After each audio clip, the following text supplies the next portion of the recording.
Ya, Assalamualaikum warahmatullahi wabarakatuh.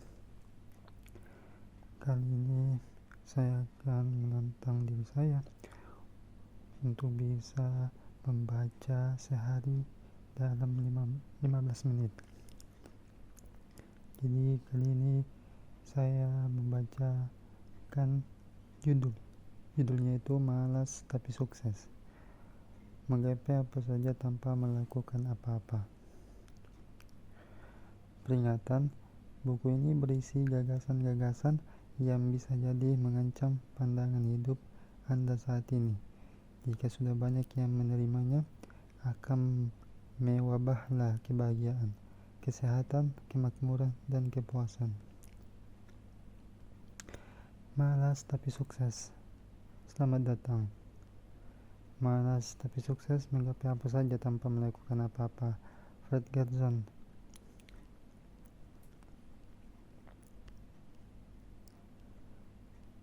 Ini daftar isinya.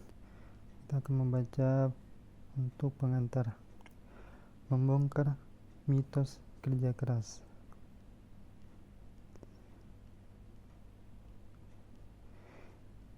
Saya benci menjadi orang pertama yang memberitahu Anda, tapi sebenarnya saya senang sekali menjadi orang pertama yang memberitahu Anda. Begini, langsung saja, kerja keras sama sekali tidak ada artinya. Izinkan saya menjelaskan hal ini agar lebih jernih lagi. Kerja keras bukanlah dasar kesuksesan. Kerja keras sama sekali tidak ada hubungannya dengan kesuksesan. Jika kerja keras dan kesuksesan ditemukan ada bersamaan, itu tak lain hanya kebetulan dan sama sekali bukan karena hubungan sebab akibat.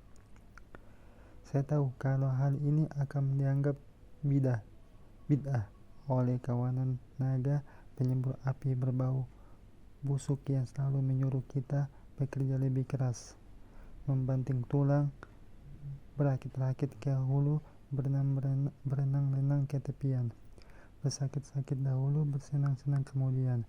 Saya akan katakan bahwa saatnya sudah tiba untuk membantai monster bernama kerja keras ini. Karena itulah saya dengan senang hati akan menantang dan mengatakan dengan gembira kebenaran berikut. Kesuksesan berbanding terbalik dengan kerja keras. Orang yang mendukung keutamaan nilai kerja keras secara publik sebenarnya melakukan tindakan yang merendahkan kemanusiaan. Karena kerja keras sebenarnya kontraproduktif terhadap kesuksesan.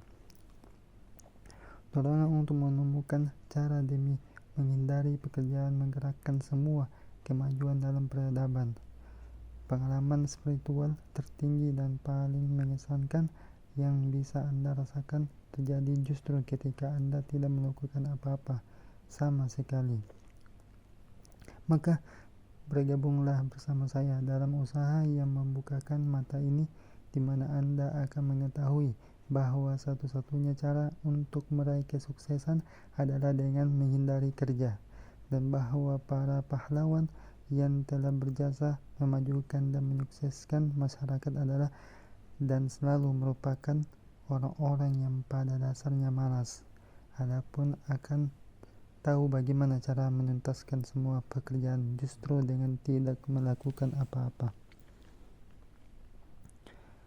Malas luar biasa.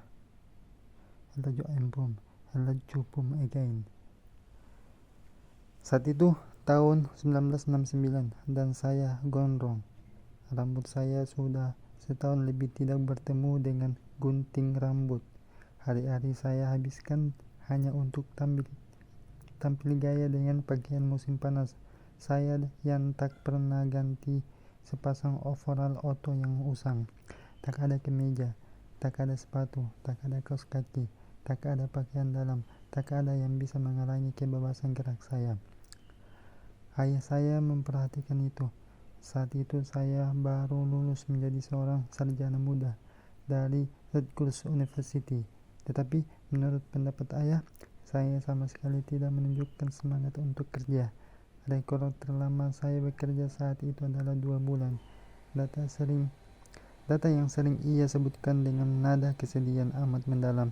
Ya, ayah benar-benar memperhatikan saya, dan itu dia yakini demi kebaikan. Anda tahu, saya baru saja kena pecat lagi. Kali ini dari pekerjaan sebagai pegawai negeri, sesuatu yang tidak mudah untuk dipahami, terutama untuk ayah saya. Maka sudah tibalah saatnya, menurut ayah saya, untuk pembicaraan serius antara ayah dan anak. Terinspirasi dengan sebuah artikel di majalah yang sebelumnya dia baca tentang bagaimana menjembatani jurang antar generasi. Ayah memulai pembicaraan dengan harapan tinggi untuk merencanakan suatu pencapaian arsitektur yang besar, tentang masa yang menghubungkan psikologi era 30-annya yang ditempa depresi dengan tahun 60-an kaum hippies dalam kemegahan rambut gondrong. Nah, apakah kamu sudah punya ancang-ancang untuk masa depanmu? Aku senang ayah bertanya begitu. Jawabku dengan enteng dan tanpa beban. Aku sudah merencanakan pergi jalan-jalan ke Meksiko dan berselancar di pantai Mazatlan. Ayah mau ikut? Jawaban saya tersebut memancing letusan gunung berapi yang coba ditahan ayah. Saya nyaris bisa melihat satu bagian otaknya menggeletak. Nak, sambung ayah ketika sudah kembali bisa menguasai diri. Bukan itu maksud ayah. Ayah ingin tahu apakah kamu sudah punya rencana matang tentang karirmu ke depan. Aku serius ingin menjadi penggebuk drum band rock and roll, jawab saya dengan bersungguh-sungguh. Saat itu saya bisa melihat betapa emosinya kembali mendidih. Kau bahkan belum memperoleh season pun dari drum keparat itu, teriaknya. Tidak persis seperti itu, ayah, sanggahku. 2 kali pesta hura bukanlah karir, bantah ayah. Sekarang kamu malah ingin pergi jalan-jalan keliling negeri seperti gelandangan pemalas.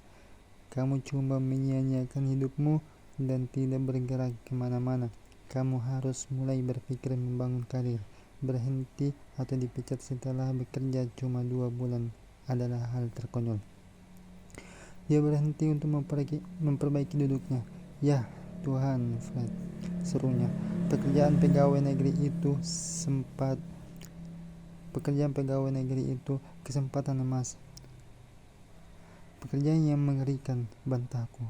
Ayah tidak mengerti betapa kakunya, betapa piciknya, goblok, bodoh, dan tak tersentuhnya birokrasi. Jujur saja aku sekarang merasa bebas. Suaranya meninggi karena kesal dan tidak percaya. Ya ampun, Fred, kamu harus realistis dengan hidupmu.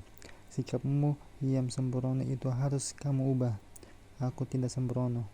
Apa kamu bilang? Ayah mulai menggelegak. Kamu cuma ingin main-main sepanjang waktu. Kamu itu bukan anak-anak lagi. Waktu bermain sudah lewat. Sekarang kamu sudah lulus sarjana. Inilah saatnya mulai bergerak, bertanggung jawab, mencari pekerjaan, dan menabung. Aku bekerja ketika aku harus bekerja, tegasku. Nah itu dia, ayah meraung. Kepalamu harus ditodong pistol dulu agar bekerja. Aku ini ayahmu. Aku kenal siapa kamu. Kamu itu pemalas. Kamu melakukan apa saja untuk menghindari pekerjaan, lalu begitu kamu tidak punya pilihan lagi, kamu berusaha keras membuat pekerjaanmu lebih mudah untukmu daripada kalau kamu langsung melaksanakan pekerjaan itu sejak awal. Kamu tidak akan pernah maju dengan sigap seperti itu. Ayah tampak puas dengan kemenangannya. Dia akhirnya bisa mengungkapkan dengan jelas maksudnya, tegas, tanpa tedeng, aling-aling, dan penuh kepercayaan diri.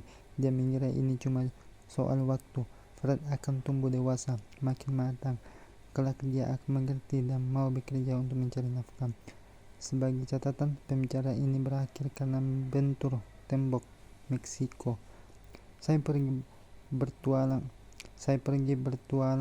ke Meksiko dan meninggalkan ayah saya yang tak habis pikir sambil geleng-geleng kepala dengan jengkel. Di New Jersey, tamat sudah mimpinya membangun jembatan antar generasi tadi. Namun ayah saya benar dalam satu hal. Ya, seiring perjalanan waktu, usia saya bertambah, semakin berumur, saya menikahi seorang gadis cantik dan mengemban banyak tanggung jawab. Di antara yang paling indah dari sekian tanggung jawab itu adalah putra saya, Jack. Saya mengajar teknik meditasi transendental selama bertahun-tahun. Saya mulai membangun 2 bisnis. Bisnis pertama yang membuat saya tampil di People, Fortune, Forbes, Newsweek, New York Times, dan Wall Street Journal, serta berbagai majalah dan koran lainnya. Di samping acara Today, Good Morning America, CBC Morning News, dan NBC Evening News, juga berbagai acara lain di TV dan radio yang tak terhitung jumlahnya. Bisnis ini juga menyebabkan saya diundang ke Gedung Putih 2 kali. Bisnis kedua membawa saya ke Liga Besar. Bisnis mempekerjakan hingga 1.100 karyawan. Dinyatakan sebagai perusahaan tercepat kedua pertumbuhannya di Amerika Serikat oleh majalah Inc. Mencetak angka penjualan sebesar $400 juta setahun dan menjual sahamnya secara publik di Nasdaq. Namun dengan prestasi seperti itu, saya tidak pernah senano detik pun mengubah pandangan saya tentang kerja. Teman saya yang gila kerja tetap menuduh saya pemalas atau yang selalu mencari-cari dalih untuk menghindari pekerjaan atau hanya ingin bersenang-senang. Untuk semua tuduhan seperti ini, saya akan dengan senang hati dan bangga mengakuinya. Namun sikap yang oleh ayah saya dan orang-orang berpikiran serupa dituduh sebagai sifat yang sama sekali buruk justru terbukti sebagai bahan bakar roket untuk meraih kesuksesan yang berada di angkasa sana. Saya bahkan percaya apa yang dianggap sebagai sifat-sifat pemalas bukan khayal dan tidak realistis. Ini adalah hal-hal paling esensial bagi kemajuan peradaban dan puncak kemakmuran generasi, untuk tidak mengatakan sebagai kunci kebahagiaan dan kepuasan dalam hidup. Saya sadar sepenuhnya kalau pandangan ini sangat kontroversial. Ia amat bertentangan dengan kearifan tradisional. Di sini saya sudah berbaik hati mau memakai istilah kearifan. Namun begitu, saya yakin sepenuhnya bahwa saya benar untuk membagi pandangan saya ini dengan Anda dan menawarkan kebahagiaan, kelimpahan, kesehatan, dan kepenuhan kepada orang lain. Saya pun menulis buku ini, dan seperti yang sudah Anda bisa perkirakan mulai sekarang, saya di sini tidak sedang menebar omong kosong. Saya punya bukti. Mungkin itu saja untuk sesi ini. Kita akhiri ya. Bye bye.